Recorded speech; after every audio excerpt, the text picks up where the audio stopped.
우리가 이제 지난 시간까지 몇 번에 걸쳐서 사사 입다의 이야기를 살펴보았습니다. 사사 입다는 하나님의 사사였습니다. 그런데 하나님께서 그 사사를 통해서 입다를 통해서 암몬에서부터 이스라엘을 이제 구원해냈죠. 그는 하나님의 영을 받은 사람이었습니다. 그럼에도 불구하고 그의 말년은 사실 아름답지 못했습니다. 그는 동족 에브라임과 전쟁을 통해서 이제 싸움을 벌여서 그 동족 에브라임 지파를 멸절하다시피 했습니다. 자, 그런 면에서 참 아름답지 못한 거죠. 물론 그 발단은 에브라임 지파의 오만과 협박으로부터 시작되었죠. 왜 안 불렀냐고. 사실은 불렀는데 오지 않아놓고서는 왜 안 불렀냐고 그러는 과정을 통해서 이제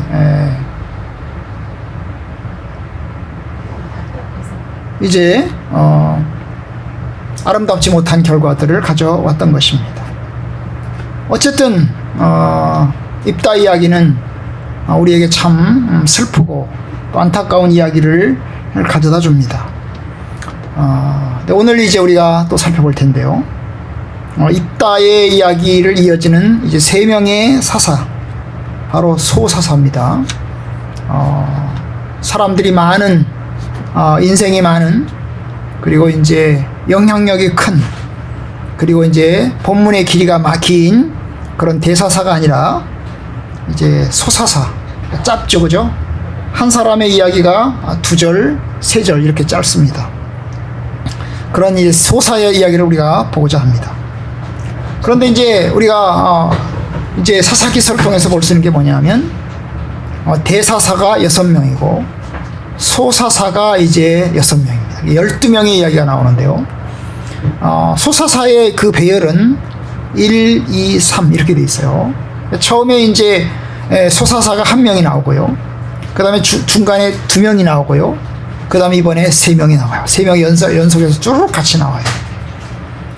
대사사는 어떻게 배열됐냐면 대사사는 2, 3, 1 이 순서로 되어 있어요. 처음에 대사사가 2명, 그 다음에 소사사가 1명, 그 다음에 대사사가 3명, 소사사가 2명, 그 다음에 대사사가 이제 1명, 이런 식으로 이제 2와 1과 2와 3, 1, 그 다음에 1, 2, 3 이런 순서로 이제 배열되어 있습니다. 또 하나 재미있는 사실은 뭐냐면 대사사의 경우에는 뒤로 갈수록 굉장히 길어져요. 예를 들면 대사사에서 가장 마지막에 나오는 사람이 삼손인데요. 삼손은 넉 장을 그리고 있어요. 입다는 몇 명일까요? 입다는 거의 석 장에 걸쳐서 이야기를 하고 있어요. 그러니까 뒤로 갈수록 대사사는 좀 길어요. 깁니다. 아마 사사기서의 기자는 의도적으로 이렇게 배열을 한 것 같아요. 사사기서에서 그러면 사사가 12명이 전부였느냐, 그 외에 뭐 13명, 14명 이렇게 없었겠느냐, 그건 잘 몰라요. 정확하진 않아요. 근데 아마 성경학자들이 생각하기에는 사사가 12명보다는 조금 더 된 것 같다. 그런데 다만 이제 성경의 기자가 이제 12명을 추렸고, 그리고 이것을 이제 어떤 사람은 좀 길게, 어떤 사람은 좀 짧게 이렇게 배열을 한 것 같다. 특별히 이제 소사사의 이야기를 통해서 1, 2, 3 이렇게 순서로 배열한 걸로 보면 아마 의도적으로 배열하지 않았겠느냐 생각을 합니다. 이건 우리의 추정입니다. 왜 그렇게 배열했는지 우리는 모릅니다. 나중에 이제 하나님 앞에 가서 왜 사사기를 이렇게 배열하셨어요? 하고 이제 여쭤볼 만한 그런 이야기가 되겠습니다. 아무튼 오늘은 이제 소사사 3명의 이야기를 우리가 볼 텐데요. 순서가 보면 입산하고, 그 다음에 엘론하고, 압돈하고, 이제 3명의 이야기가 간단하게 그려지고 있습니다. 3절 정도, 그 다음에 2절 정도, 3절 정도 이렇게 해서 다 합쳐서 8절에 걸쳐서 3사람의 이야기를 아주 짧게 다루고 있습니다. 먼저 입산을 보죠. 입산은 베들레헴 출신입니다. 여기서 베들레헴은 예수님이 태어나셨던 유다 땅 베들레헴도 있지만 이제 스불론 지파 북쪽, 이스라엘의 북쪽에 있는 베들레헴도 있습니다. 이 베들레헴은 별로 안 알려져 있어요. 그런데 이스라엘은 베들레헴이 두 개가 있거든요. 이스라엘의 북쪽 갈릴리 지방에 베들레헴이 하나 있고, 그다음 유다 지방이 하나 있는데, 유다 지방의 베들레헴은 예수님이 태어나신 곳이니까 우리에겐 아주 유명한 곳입니다. 그럼 이게 어느 베들레헴이겠냐 하는 부분에서 이제 여기서 이게 남쪽이다 북쪽이다 얘기를 하잖아요. 아마 추정하건대 북쪽이지 않을까 이렇게 생각을 합니다. 스불론 땅에 있는 베들레헴이지 않을까 생각을 합니다. 근데 그건 뭐 이제 우리의 이제 추정이니까 이건 뭐 정확하진 않고요.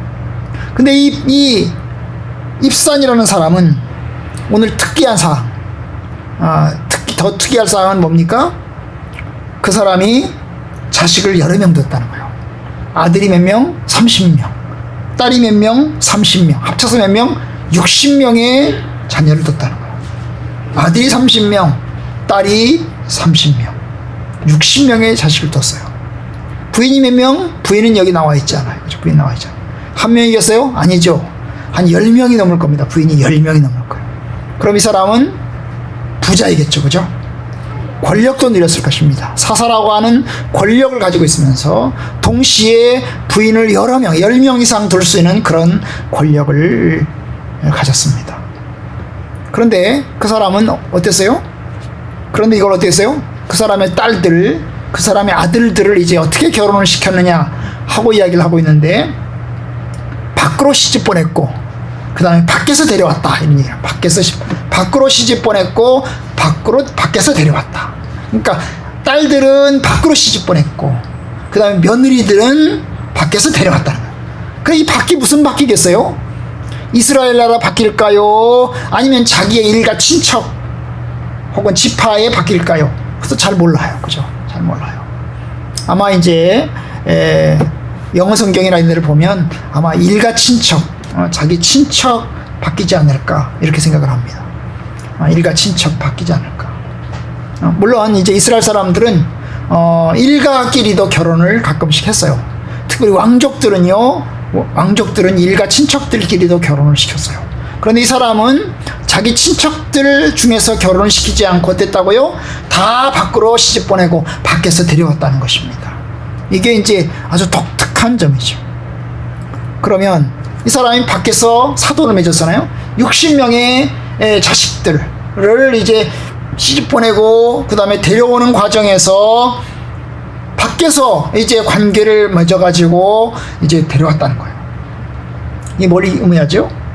여러분, 이게 이제 완전히 이제 각 그 외부 사람들과 함께 이제 결탁을 하는 그런 거죠, 그죠? 외부 사람들과 서로 사돈을 맺으면서, 여러분, 사돈이라고 하는 것이 가족과 가족끼리, 가문과 가문끼리 연결되는 거잖아요, 그죠? 그래서 이 가족과 가족끼리, 가문과 가문끼리 연결되는 과정을 통해서 뭡니까? 자기의 뒷배경을 아주 튼튼하게 세웠다는 것을 뜻하는 것입니다. 그런데 그 사람의 이 사사 기간은 몇 년이에요? 7년이라고 그랬어요. 그죠? 7년. 굉장히 짧은 기간입니다. 굉장히 짧은 기간. 그러니까 아마 이 사람이 사사가 된 것이 자녀들을 많이 낳고 난 다음에 인생의 후반부쯤 사사가 됐다는 얘기겠죠. 그죠? 젊었을 때부터 오랫동안 사사가 된 게 아니고 몇 살에 죽었는지는 알 수 없어요. 그죠? 몇 살에 죽었는지는 알 수 없는데 늙음악하게 사사가 되었고, 그 다음에 그 사사가 되고 나서 6년 동안 7년을 통치를 했다. 7년을 사사로서의 생활을 하고 죽었다는 거죠. 사사가, 그러니까 결국 이제 뭡니까? 자녀들을 이제 결혼시키는 과정에서 입지를 강화시키고 영향력을 강화시키고 이런 관계로서 이루어져 있어요. 전쟁을 했을까요? 보통 일반적으로 사사는 다른 나라와 전쟁을 해가지고 이스라엘 백성들을 구원해내는 게 사사인데, 여기에는 이제 그 전쟁이라는 기록이 하나도 없어요. 아마도 평화로운 시절이었을 것입니다. 그냥 다만 뭡니까? 이스라엘을 재판관으로 통치를 한 것입니다. 아마 이 자녀들을 결혼시키는 과정에서 이방 사람들하고도 결혼을 시켰을 수 있어요. 그죠? 다 이스라엘 민족, 순수하게 이스라엘 사람들과만 결혼하지 않고, 그 중에 일부는 이제 이방 족속과도 아마 사돈지간을 맺었을 가능성이 큽니다. 결국 이제 세상적으로는 능력이 아주 좋고, 그래서 세상적으로 굉장히 능력이 좋죠. 부인도 여러 명 거두었고, 경제적으로도 부를 이루었고, 그 다음에 여기저기와 관계를 맺어가지고 뭡니까? 자기 뒷배경을 튼튼하게 만들었어요. 세상적으로는 굉장히 능력이 좋은 것입니다. 그런데 여러분, 신앙적으로 볼 때는 여러분, 하나님을 순수하게 의지하지 않고 결국 세상 권력과 능력을 의지하는 삶을 살았음을 보여줍니다. 하나님을 의지하고 하나님의 뜻 안에서 신실하게 살기보다 세상의 권력, 자기 뒷배경을 튼튼하기 위해서 여기저기와 결혼 동맹을 맺는 이런 모습 속에서 여러분 세상 권력과 그 다음에 능력을 따르는 그런 삶을 살았습니다. 아름답지 못하죠. 네? 아름답지 못한 것입니다. 두 번째 봅시다. 두 번째. 그 다음에 두 번째 사사가 누구예요? 엘론이라는 사람입니다. 이 스불론 사람이라고 그래서 스불론 사람. 이 스불론은 이스라엘의 북쪽 갈릴리 지방에 있는 하나의 지역을 이야기하는 지파를 얘기합니다. 예, 스불론 지파 출신이죠. 갈릴리 지방에. 그런데 이 사람이 사사가 되었습니다. 이 사람에 대한 기록, 자녀들에 대한 기록 없습니다. 바로 앞에 입산과 비교해도 자녀들에 대한 기록이 없고요. 그 다음에 이스라엘을 어떻게 통치했는지에 대한 기록도 없고요. 그 다음에 이스라엘을 어디서부터 구원해냈다고 하는 기록도 없어요. 다만 뭐가 있어요? 그가 이스라엘의 사사가 되어서 10년 동안 이스라엘을 다스렸다. 10년 동안 통치를 했다. 이 기록만 있어요. 부인이 몇 명인지, 자식이 몇 명인지, 그 다음에 이런 걸 하나도 모르고 뭐예요? 10년 동안 통치했다. 이것만 아주 나와 있어요. 아주 간단하게 나와 있는 겁니다. 아마 평온한 시기, 역시 이 사람도 앞에 나오는 입산처럼 평온한 시기에 이스라엘을 다스린 것으로 여겨집니다. 그런데 특이한 점이 하나 있어요. 그게 뭐냐 하면 이제 12절인데요. 스불론 사람 엘론이 죽음에 스불론 땅 아얄론에 장사되었다. 아얄론에 장사되었다. 아얄론에 장사되었다. 스불론 지파 출신인데 스불론 땅에는 아얄론에 장사가 되었다. 근데 이 아얄론이 엘론하고 뭐예요? 철자가 거의 비슷해요. 히브리어상으로 아얄론과 엘론은 모음만 약간 다르고 자음은 똑같아요. 자음은 똑같아요. 그래서 성경학자들은 아마도 이 엘론이라는 사람이 뭐예요? 마을 하나, 성 하나를 차지하고 이것을 자기의 이름을 따가지고 자기의 이름을 따서 이제 이름 붙이지 않았을까 이렇게 보여지는 겁니다. 결국 이제 자기의 도성이죠. 자기의 도성입니다. 자기의 도성을 쌓고 그 자기의 도성에서 죽어서 자기의 도성에서 장사되었다는 것을 뜻하는 겁니다. 역시 권세를 느꼈고 그 다음에 권력을 누렸다고 하는 것을 아마 보여주는 겁니다. 그리고 그의 통치 기간은 10년입니다. 10년입니다. 세 번째 봅시다. 세 번째 사람 역시 간단하게 나오는데요. 이 사람은 압돈이라는 사람입니다. 17절 압돈, 비라돈 사람 힐렐의 아들 압돈이 이스라엘의 사사가 되었더라. 아마 비라돈이라고 하는 것이 동네 이름, 지역 이름일 것입니다. 이 비라돈은 이제 세겜에서 약 남서쪽으로 약 10km 정도 떨어진 마을입니다. 이게 원래 므낫세 지파에 소속된 마을인데요. 그런데 여기 보면 이제 이 마을이 어디로 돼 있어요? 므낫세 지파라고 돼 있지 않고 에브라임 땅이라고 그랬어요. 15절에 보면 에브라임 땅이라고 돼 있어요. 그러니까 므낫세 지파에 소속된 땅인데 이게 본문에서는 에브라임 땅으로 이제 쓰여지고 있는 것을 봅니다. 아마 이 에브라임과 므낫세는 원래 형제입니다. 요셉의 아들이죠. 둘 다 요셉의 아들이니까 형제예요. 형제인데 불구하고 같은 식구로 아마 인식되었을 가능성이 커요. 므낫세와 에브라임은 같은 일가로 이제 보았을 가능성이 큽니다. 어쨌든 이 부분에서 특이할 점이 하나 있는데요. 그것이 14절입니다. 그에게 아들 40명과 손자 30명 있었다고 그랬어요. 이게 자식 얘기만 하지 않고 손자 얘기를 또 하고 있어요. 그죠? 아들이 40명이고, 여러분 아들이 40명이면 역시 부인이 굉장히 많겠죠? 그죠? 8명에서 10명까지 부인이 있을 수 있는 거죠. 그죠? 한 사람이 4명씩만 아들을 낳는다고. 여러분, 한 사람이 4명씩 낳는 게 굉장히 힘들어요. 아들만, 그것도 딸도 아니고 아들만 4명씩 낳는 게 더 힘들잖아요. 그런데 여러분, 아들만 40명을 낳았어요. 부인이 말할 것도 없이 여러 명이겠죠. 굉장한 권력을 가지고 있는 사람이에요. 그런데 이 사람은 손자 얘기도 하고 있어요. 손자가 30명이 있었다는 거예요. 30명, 손자.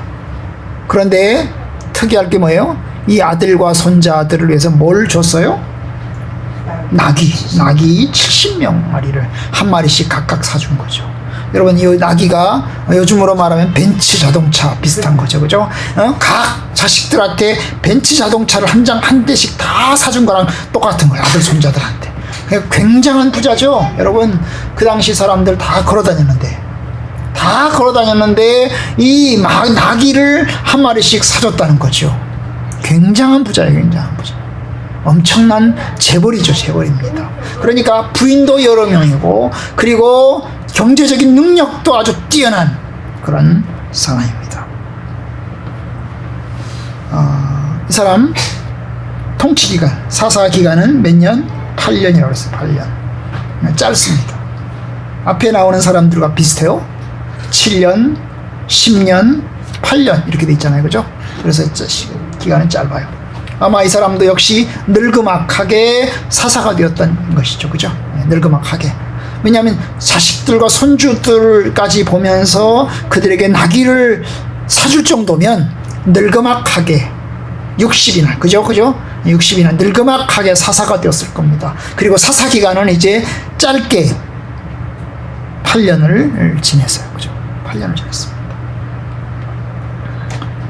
8년이라는 시간이 도대체 언제부터 언제까지냐? 잘 몰라요. 아마 늦게 사사가 되어서 8년 동안 통치하고 그리고 죽었다는 뜻일 것입니다. 어쨌든 그는 왕 같은 권력, 그리고 재벌 같은 부류를 누렸습니다. 이 세 사람의 소사사의 모습이 다 그래요. 평온한 기간이겠죠. 전쟁하지 않고 평온한 기간에 그들은 권력을 누렸고, 그 다음에 경제적인 부를 누렸습니다. 사사가 된다는 것이 하나님 앞에서 한편으로 보면 굉장히 영광스럽죠. 그 영광스러움이 아마 부와 권력을 누린 걸로 세상적인 측면에서 보여집니다만은, 그러나 여러분, 결국 덕스럽지 못하고 아름답지는 못한 것을 봅니다. 오늘 이제 위에 세 사사 이야기를 잠시 보았는데요. 여러분, 이들의 모습은 구원자의 역할이 아닙니다. 통치자의 역할이죠. 요즘으로 말하면 대통령, 권세자, 이와 같은 지도자의 모습입니다. 이게 사사예요. 그들의 기간은 모두 짧았습니다. 7년, 8년, 10년 이렇게 짧았습니다. 그런데 반면 그들은 부와 권력을 누렸습니다. 왕 같은 지위를, 그리고 재벌 같은 부의 능력을 그들은 가졌습니다. 이스라엘을 다스리면서 동시에 부와 권세를 다 누린 것입니다. 세상적으로는 성공했습니다. 한편으로 보면, 영적인 측면에서 보면 점점 약해지고 있다는 것을 뜻한 것입니다. 영적으로 성공했느냐? 그렇지 못한 거죠.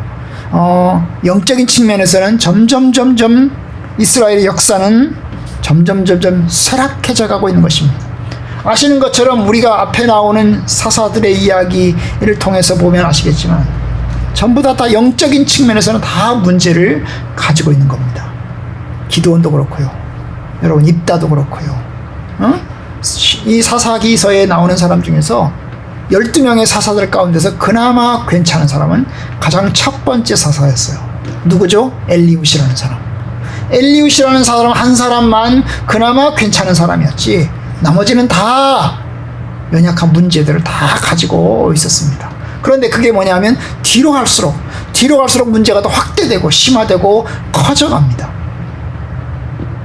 그래서 이제 사사기서의 이제 마지막 구절에 사사들의 시대에 왕이 없으므로, 이스라엘의 왕이 없으므로 백성들이 자기의 뜻대로 살았다, 이런 이야기가 나오잖아요. 그죠? 이와 같은 혼란과 혼돈의 시대가 그런 면에서 사사기의 시대라고 보여지는 겁니다. 우리가 이제 소사사를 통해서 보아지는 것 뭐예요? 세상의 그 지도자, 이게 이제 세상적으로는 세사로 부르심을 받았지만, 그러나 참으로 올바른 구원자, 올바른 지도자는 아니었다는 것입니다. 바로 그것이 이제 사사기를 통해서 보는 거죠. 영적인 암흑기와 같은 겁니다. 영적인 암흑기. 사사기라고 하는 시대가 영적으로는 어두운 시대라는 것을 뜻하는 거죠. 하나님께서 지도자를 세우기는 세우셨지만, 이스라엘의 위기 가운데서 그들을 구원하시기는 구원하셨지만, 그러나 그들은 완전한 지도자들이 아니었고 다 연약함과 흠을 가지고 있는 그런 지도자들이었다. 근데 그건 나중에 들어가서 이제 사사기가 끝나면 왕정 시대가 들어들잖아요. 그죠? 사사기 시대가 사사 시대이고, 사사 시대가 끝나고 나면 이제 사무엘이 마지막 사사인데요. 사무엘을 기점으로 해서 그 다음에 왕정 시대로 들어섭니다. 마지막 사사이면서 그 다음에 사울 왕을 세우고 다윗 왕을 세우게 됩니다. 그래서 왕정 시대에 들어서게 되는데요. 여러분, 왕정 시대에 들어서면서 역시 우리는 인간 왕이라고 하는 것이 얼마나 연약한가를 우리는 이제 왕정 시대를 통해서도 보게 될 겁니다. 사사 시대를 통해서도 그렇고 왕정 시대를 통해서도 그렇고, 여러분, 완전한 구원자는 없다, 그걸 봅니다. 그러면 참으로 누가 완전한 구원자냐? 결국 이스라엘 백성들은 완전한 구원자를 희망하고 그 온전한 구원자가 오기를 간절히 바라는 그러한 소망을 보여줍니다. 그 완전한 구원자가 누구겠어요? 바로 장차 오실 예수 그리스도이십니다. 그는 모든 것을 가졌습니다. 하나님의 왕 같은 지위를 가졌습니다. 그렇지만 그는 세상에서 아무것도 갖지 않았습니다. 그리고 그는 십자가에 박혀 죽으셨어요. 여러분, 예수 그리스도와는 반대죠. 여러분, 예수님은 하나님의 존재에서 모든 것을 가졌습니다. 그런데 세상에 오면서 모든 지위를 다 버렸습니다. 그리고 가난하고 연약한 자로서 일생을 살고 십자가의 길을 걸어갔습니다. 그런데 인간 사사들은 반대요. 인간 사사들은 뭐예요, 여러분? 이 세상에서 처음에 출발할 때는 가난하고 연약하게 출발을 합니다. 그런데 그들이 사사가 되고 나서 이스라엘 구원하고 난 다음에는 어때요? 그들은 부와 권력의 지위를 누리게 되는 것입니다. 여러분, 이게 이제 인간 사사들의 모습인 것입니다. 여러분, 그런 면에서 우리가 간절히 추구하고 간절히 소망할 분이 누구냐? 오직 예수 그리스도이시다 하는 것을 배우게 됩니다. 오직 예수 그리스도를 우리의 구세주로, 주님으로 신뢰해야 된다. 세상에서 아무것도 누리지 않은, 우리를 위해서 모든 것을 다 내어주신 예수 그리스도를 신뢰해야 된다.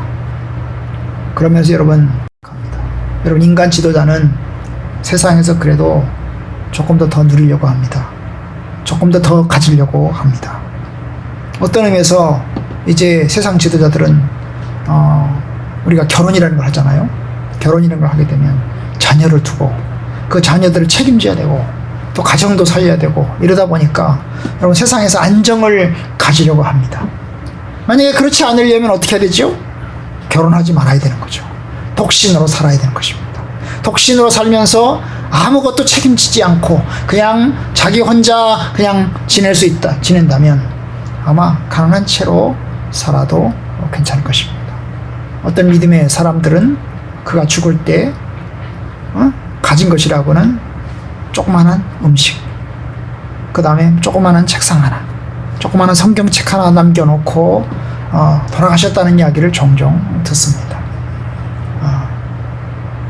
여러분, 그런 면에서 여러분, 우리 인간은 참 연약합니다. 왜냐? 그렇다고 해서 여러분, 우리가 독신된 아무것도 가지지 않은 그런 분들만 찾아다닐 수 없잖아요. 그죠? 찾아다닐 수 없잖아요. 그런 면에서 우리는 이제 하나님께서 세우신 질서를 따라서 이제 영적인 지도자들을 우리가 목사님으로 또 선생님으로 섬기고 그들의 가르침을 받는데요. 그 인간 지도자 연약함을 여러분이 이제 인정하고 오직 우리가 신뢰할 분은 하나님 아버지시다 하는 것을 배우게 됩니다. 그렇습니다. 오직 예수 그리스도 그분만이 우리의 유일한 주님이시고 유일한 생명의 하나님이신 것을 우리가 알고 그리스도를 바라봅시다. 온전히 그리스도만을 의지합시다.